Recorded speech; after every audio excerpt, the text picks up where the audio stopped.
ప్రతి సమస్యకు పరిష్కారం ఈగలై ఛానల్. నమస్కారం, ఈగలై ఛానల్కి స్వాగతం. తాను ఎమ్మెల్సీ ఎన్నికలలో పోటీ చేయాలని భావించినప్పటికీ బొత్స మాటపై గౌరవంతో ఎమ్మెల్సీ ఎన్నికల పోటీ నుండి తప్పుకుంటున్నట్లు తెలుగు శక్తి అధ్యక్షులు బివి రామ్ విశాఖపట్నం విజయ ప్రెస్ క్లబ్లో నిర్వహించిన మీడియా సమావేశంలో ప్రకటించారు. అందరికీ నా ఉదయపు నమస్కారాలు. ఈరోజు విశాఖ ఎమ్మెల్సీ స్థానిక ఎమ్మెల్సీలో పోటీ చేద్దామని ఒక దృఢ సంకల్పంతో నేను ఉన్నాను తప్ప నేను వెనక్కి తగ్గలేదు. ఎన్డీఏ కూటమి ఇందాకే గంట క్రితం హుందాగా తప్పుకున్నా అని చెప్పి చంద్రబాబు నాయుడు గారు ప్రకటన చేశారు. దాన్ని నేను స్వాగతిస్తున్నాను. అలాగే ఇవాళ ఎమ్మెల్సీ నామినేషన్ వేయాలంటే 10 మంది ఎమ్మెల్సీలు కానీ, ఎంపీటీసీలు కానీ, జడ్పీటీసీలు కానీ, కార్పొరేట్లు కానీ ప్రపోజ్ చేయాలి.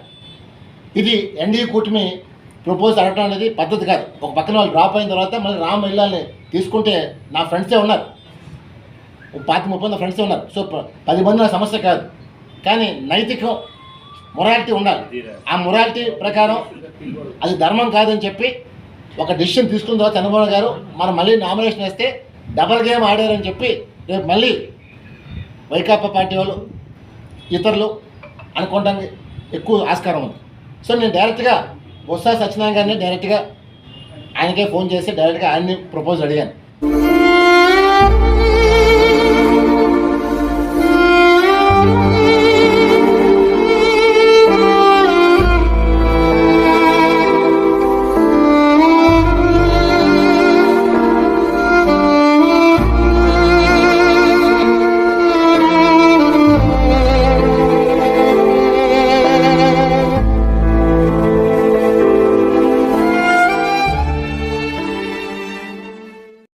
పది మంది ప్రపోజల్స్ పెట్టమని చెప్పి కోవటం జరిగింది. ఎందుకంటే నేను ఒక పారిశ్రామికవేత్తగా నాకు అన్ని రాజకీయ పార్టీలతో అందరితో నా వ్యక్తిగత సంబంధాలు ఉన్నాయి.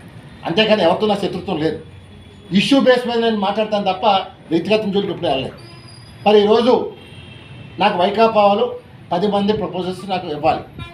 వాళ్ళు మేము ఇవ్వలేమని చెప్పారు. గెలుపు ఒకటి తర్వాత విషయం. ఒక యుద్ధం చేయాలనేది నా ఫిలాసఫీ, అదే చెప్పాను. ఆయన ఒకటే చెప్పారు బొత్స సత్యనారాయణ గారు, ఇది పెద్దల సభ, ఏకగ్రంగా అవుతూనే రామ్ మంచిదన్నారు. అందువల్ల దయచేసి ఆలోచన విరమించుకోమన్నారు. మరి నాకు 10 మంది పెట్టి ప్రపోజల్స్ లేవు కాబట్టి నేను ఎన్డీఏ కూటమి సహకారం వద్దనుకుంటున్నాను. కాబట్టి నేను ఇక్కడతో ఈ ఎమ్మెల్సీ పోటీ నుంచి నేను పోటీ విరమించుకుంటానని చెప్పి ప్రకటిస్తున్నాను. Okay, right.